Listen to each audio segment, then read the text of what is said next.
দ্বিতীয় বিশ্বযুদ্ধ ছিল মানব ইতিহাসের অন্যতম দীর্ঘস্থায়ী ও ভয়াবহ যুদ্ধ, যা 1939 সালের সেপ্টেম্বর শুরু হয়ে 1945 সালের সেপ্টেম্বর পর্যন্ত চলেছিল।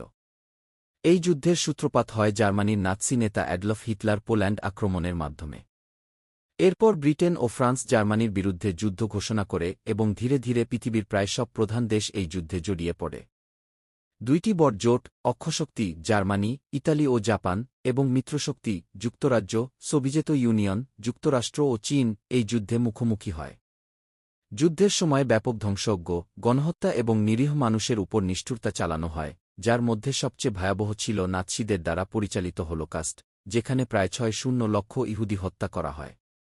এই যুদ্ধেই প্রথম পারমাণবিক বোমা ব্যবহৃত হয়। যুক্তরাষ্ট্র জাপানের হিরোশিমা ও নাগাসাকিতে বোমা নিক্ষেপ করে, যার ফলে লাখো মানুষ মারা যায় এবং জাপান আত্মসমর্পণ করতে বাধ্য হয়।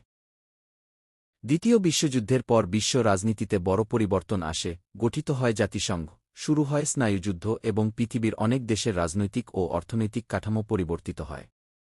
এই যুদ্ধ মানুষের জীবনে ভয়াবহ দুঃসহ স্মৃতি রেখে গেছে, যা ইতিহাসের এক গা ছমছমে অধ্যায় হয়ে আছে।